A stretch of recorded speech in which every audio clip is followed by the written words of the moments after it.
Welcome friends, knowledge ভার্সাটাইলে সবাইকে স্বাগত জানাই। গ্রামারের সমস্ত ডাউট ক্লিয়ার করতে চ্যানেলটি অবশ্যই সাবস্ক্রাইব করবে এবং নোটিফিকেশন পেতে বেল বাটনটি অ্যাক্টিভ করে দেবে। আজ আমরা স্টেট অফ পজিশনের ফিউচার টেন্স নিয়ে আলোচনা করব এবং এক্ষেত্রে আমরা শ্যাল হ্যাভ বা উইল হ্যাভের ব্যবহার দেখব। এক্ষেত্রে হ্যাভ হচ্ছে মেইন ভার্ব, অর্থাৎ মূল ভার্ব হিসাবে হ্যাভের ব্যবহার হবে এবং এক্ষেত্রে শ্যাল হ্যাভ বা উইল হ্যাভ যে অর্থ প্রকাশ করবে সেটা হচ্ছে ভবিষ্যতে কারো অধিকারে বা মালিকানাধীনে কিছু থাকবে বা হবে। চলো মূল আলোচনায় এসে আমরা শ্যাল হ্যাভ বা উইল হ্যাভের ব্যবহার নিয়ে বিস্তারিত জানি। স্টেট অফ পজিশন কথার অর্থ হচ্ছে কিছু অধিকারে থাকা। তো আজ আমরা ফিউচার টেন্স নিয়ে আলোচনা করব এবং ফিউচার টেন্সে আমরা পাবো হচ্ছে শ্যাল হ্যাভ বা উইল হ্যাভ। এক্ষেত্রে মনে রাখবে হ্যাভ যেটা রয়েছে শ্যাল বা উইলের পর সেটা অ্যাজ মেইন ভার্ব অর্থাৎ মূল ভার্ব হিসেবে ব্যবহার হবে এবং শ্যাল বা উইল তোমরা নিশ্চয়ই জানো এগুলো হচ্ছে মডাল ভার্ব এবং ফিউচার টেন্সকে নির্দেশ করে। এবার আমরা ডেফিনেশনে চলে আসি। ভবিষ্যতে কারো অধিকারে বা মালিকানাধীনে কিছু থাকবে বা হবে, এটা বোঝার চেষ্টা করবে। ভবিষ্যতে কারোর অধিকারে কিছু থাকবে বা হবে এরূপ নির্দেশ করতে সাবজেক্টের পর সাবজেক্ট অনুযায়ী বা সাবজেক্ট অনুসারে শ্যাল হ্যাভ বা উইল হ্যাভের ব্যবহার হবে। বুঝতে পারলে? ভবিষ্যতে কারো অধিকারে কিছু থাকবে বা হবে এমন নির্দেশ করতে আমরা সাবজেক্টের পর হয় শ্যাল হ্যাভ নয়তো উইল হ্যাভ বসাবো। আর মনে রাখবে এখানটা কিন্তু হ্যাভ হচ্ছে মূল ভার্ব বা মেইন ভার্ব হিসাবে কাজ করছে হ্যাভ, এবং শ্যাল বা উইল এটা মডাল ভার্ব এবং মডাল অক্সিলারি ভার্ব এবং এটা ফিউচার টেন্সকে নির্দেশ করে। যতটুকু তোমরা বুঝতে পারলে একটা উদাহরণ দেখে নাও। আমার একটা কলম হবে, অর্থাৎ ভবিষ্যতে আমার অধিকারে একটা কলম থাকবে বা ভবিষ্যতে আমার মালিকানাধীনে একটা কলম থাকবে। এটাই হচ্ছে শ্যাল হ্যাভ বা উইল হ্যাভের ব্যবহারের মূল জায়গাটা।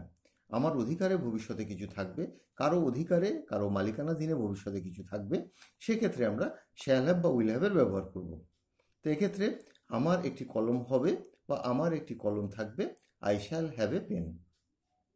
এবার খেয়াল করে দেখো, আই বা উই যদি সাবজেক্ট হিসাবে থাকে সেক্ষেত্রে আমরা শ্যাল হ্যাভের ব্যবহার করব বা বাকি সমস্ত ক্ষেত্রে আমরা উইল হ্যাভের ব্যবহার করব। অন্য কথায় যদি বলি, আমরা সব ক্ষেত্রেই কিন্তু উইল হ্যাভের ব্যবহার করতে পারি শ্যাল হ্যাভের ব্যবহার বর্জন করেও, অর্থাৎ শুধুমাত্র উইল হ্যাভের ব্যবহার দিয়েও আমরা সমস্ত সেন্টেন্স লিখতে পারি। তবুও পরীক্ষার খাতায় তোমরা আই বা উই যদি সাবজেক্ট থাকে তা সেক্ষেত্রে তোমরা শ্যাল হ্যাভের ব্যবহারটা করবে। এবার এক্সাম্পলটা দেখো, তার ভালো ফল হবে। এখানে ফল বলতে রেজাল্ট, অর্থাৎ তার কিছু একটা হবে, তার অধিকারে কিছু একটা থাকবে। তো সেটা বোঝানোর জন্য এখানে কি হচ্ছে, হি will have a good result. তাদের একটি বল হবে, অর্থাৎ তাদের একটি বল থাকবে, তাদের অধিকারে বা তাদের মালিকানাধীনে একটা বল থাকবে। এই ধরনের সেন্সটা ক্লিয়ার করার জন্য দে উইল হ্যাভ এ বল। সেখানে আমার কিছু বন্ধু হবে, অর্থাৎ ভবিষ্যতে কিছু থাকবে বা হবে এমন নির্দেশ করার জন্যই তোমরা শ্যাল হ্যাভ বা উইল হ্যাভের ব্যবহার করবে। তোমরা জানো আই এবং উই এর সাথে শ্যালের ব্যবহার করবে, অন্যান্য সমস্ত ক্ষেত্রে উইলের ব্যবহার করবে। সেখানে আমার কিছু বন্ধু হবে, there I shall have some friends. বইটির অনেকগুলো পৃষ্ঠা থাকবে, the book will have many pages. আরও দু একটা উদাহরণ দিই, আমার একটা হলুদ কলম থাকবে, I shall have a yellow pen. তোমার একটি লাল বই থাকবে, you will have a red book. তাদের অনেকগুলো বল থাকবে, দে উইল হ্যাভ মেনি বলস। এইভাবে তোমরা শ্যাল হ্যাভ বা উইল হ্যাভ ভবিষ্যতে কারো অধিকারে কিছু থাকবে, কারো মালিকানাধীনে কিছু থাকবে এমন নির্দেশ করার জন্য তোমরা সাবজেক্টের পর হয় শ্যাল হ্যাভ নয়তো উইল হ্যাভ ব্যবহার করে সেন্টেন্সটাকে তৈরি করবে। চলো এবার নেগেটিভটা দেখে নিই। Point 3, negative. এক্ষেত্রে তোমরা শ্যাল হ্যাভ এর মাঝে তোমরা নটের ব্যবহার করবে, অর্থাৎ শ্যাল নট হ্যাভ বা উইল নট হ্যাভ। অর্থাৎ শ্যাল হ্যাভের মাঝে নট বা উইল হ্যাভের মাঝে তোমরা নটটা বসিয়ে নেগেটিভটা করবে। যেমন দেখো তার কিছুই থাকবে না, he will not have anything. আর উইল নটের শর্ট ফর্ম তোমরা ইতিমধ্যেই জানো, won't. He won't have anything. আমার বেশি সমস্যা হবে না, I shall not have many problems. I আছে তাই শ্যাল নটের ব্যবহার করলাম, তোমরা ইচ্ছা করলে উইল নটের ব্যবহারও করতে পারো, কোনো অসুবিধে নেই। টেবিলে আমার বই থাকবে না, I shall not have book on the table. এক্ষেত্রে যদিও আমার অধিকারে কিছু থাকবে না বলা হচ্ছে, তো কোনো জায়গায় কিছু থাকবে না, সেক্ষেত্রে কিন্তু আমরা ইন্ট্রোডাক্টরি দেয়ারেরও ব্যবহার করতে পারি। There will not be my book on the table, এইভাবেও এই সেন্টেন্সটা লিখতে পারি। আরেকবার বলছি, there will not be my book on the table. এবার দেখো পয়েন্ট 4-এ একেবারে নেই বোঝাতে নো এবং বা নট এনির ব্যবহার হয়। অর্থাৎ নো যে অর্থ প্রকাশ করে, নট এনি একই অর্থ প্রকাশ করে। যে কোনো একটা তোমরা বসাতে পারো। তার কোনো বন্ধু থাকবে না, অর্থাৎ একজন বন্ধুও থাকবে না। তো এক্ষেত্রে তোমরা নো বসাতে পারো, এবং নোটা যে এখানে ব্যবহার হচ্ছে এটা কিন্তু অ্যাডজেক্টিভ রূপে ব্যবহার হচ্ছে। নো এর ব্যবহার অ্যাডজেক্টিভ রূপে হতে পারে, অ্যাডভার্ব রূপে হতে পারে, এবং নাউন রূপেও হতে পারে। আমার নো এবং নটের উপর একটা ভিডিও আছে, সেটা প্রয়োজনে দেখে নিও। তার কোনো বন্ধু থাকবে না, he will have no friend, মানে একটা বন্ধুও থাকবে না।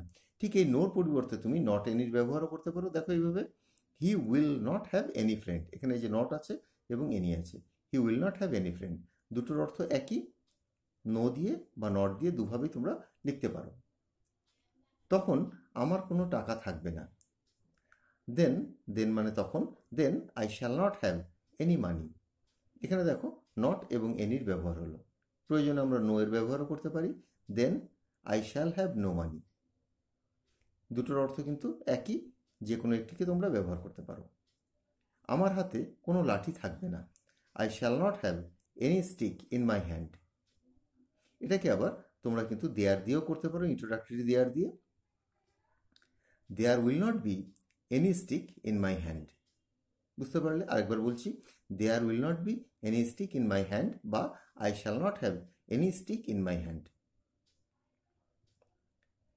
আমার হাতে কোনো লাঠি থাকবে না, সেটাকে আমরা নো দিয়েও ব্যবহার করতে পারি। এখানে নট এনি ব্যবহার করেছি, এই যে নট আছে এবং এনি আছে, কিন্তু একটিও থাকবে না, সেই অর্থে আমরা নো এর ব্যবহারও করতে পারি। তো কীভাবে করব? I shall have no stick in my hand. তো বুঝতে পারলে, একেবারে নেই, ভবিষ্যতে একেবারে কিছু থাকবে না, তো সেক্ষেত্রে তোমরা নট এনি বা নোর ব্যবহার করবে। এই এক্সাম্পলগুলি রিপিটেডলি দেখো, তো বুঝতে পারবে। আমার কোনো টাকা থাকবে না, I shall have no money, বা I shall not have any money. এইভাবে তোমরা এই সেন্টেন্সগুলিকে লিখবে। চলো পরবর্তী পর্যায়ে আসি। পয়েন্ট 5-এ দেখো, শ্যাল বা উইল সাবজেক্টের পূর্বে বসিয়ে আমরা ইন্টারোগেটিভ করতে পারি। অর্থাৎ বাক্যটাকে যখন আমরা প্রশ্নবোধক তৈরি করব, তো সেক্ষেত্রে আমরা শ্যাল হ্যাভের শুধুমাত্র শ্যাল এবং উইল হ্যাভের শুধুমাত্র উইলটাকে আমরা সাবজেক্টের পূর্বে, অর্থাৎ বাক্যের শুরুর দিকে বসিয়ে আমরা ইন্টারোগেটিভ করতে পারি। তোমার কি অনেক বই থাকবে? Will you have many books? দেখো, উইলটা হচ্ছে সাবজেক্টের আগে বসলো এবং হ্যাভটা পরেই বসলো। খেলার জন্য তাদের কি অনেক বল থাকবে? আমাদের কি অনেক বল থাকবে? শ্যাল উই হ্যাভ মেনি বলস টু প্লে? শ্যালটা সাবজেক্টের আগে বসলো, হ্যাভটা পরে বসলো। তাদের খাবার জন্য কি কিছু থাকবে? Will they have anything to eat? তাদের খাবার জন্য কি কিছু থাকবে? Will they have anything to eat? তোমার কি পড়ার জন্য কিছু থাকবে? Will you have anything to read? তো এইভাবে তোমরা